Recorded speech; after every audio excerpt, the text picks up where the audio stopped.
سفر کہیں کا ہو، تکلیف دہ بھی ہوتا ہے، تکلف بھرا بھی۔ اسے جتنا بھی سادہ کر لو ہو کے ہی نہیں دیتا۔ دنیا میں آنا، دنیا سے جانا، دنیا میں جانا اور دنیا کو نہ جانا، ہر ہر ہر سیاحت خود کی مرضی سے یا خود کی پسند سے کنارہ کشی، سب سفر اعتماد اور غیر اعتمادی کا ہی مرکب بنتے ہیں۔ ہر لمحہ یقین ہی رہے تو زندگی میں مزہ کم ہو جائے۔ بے یقینی کا مطلب نہیں کہ اللہ پر بھروسہ نہیں، مگر کہ حضرت ابراہیم کی سنت، گھر چھوڑتے بھلے اپنا ہو یا کرائے کا، ہوٹل ہو کہ موٹل یا ایئر بین بھی، ہمیشہ کا لگنے لگتے ہیں۔ سامان سمیٹنا اور صندوق بند کرنا تکلیف دے، اور کوچ کرنا بار۔ کسی کمرے میں ایسے بستے ہیں جیسے کبھی جانا ہی نہیں۔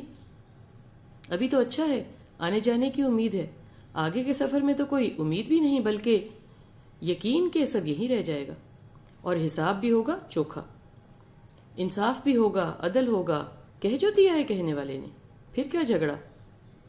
آؤ مل جل کے یہ دیکھیں دکھائیں کہ سفر آسان کیسے ہو جائے۔ سفر آسانی ہے، دل اور آنکھ یہاں سے کھولیں۔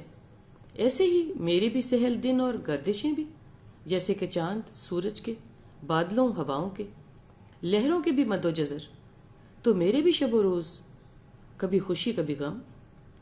خوشیوں کو سارا ہی استعمال نہ کر لو، کچھ طاقت غم کو کم کرنے میں امداد پہنچاتی ہے۔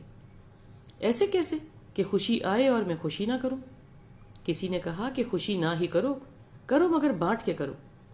کسی بھی جوائنٹ اکاؤنٹ میں آپ کا حصہ ہے، آپ کے بھی فکس اکاؤنٹ میں جیسے سب کا حصہ ہے۔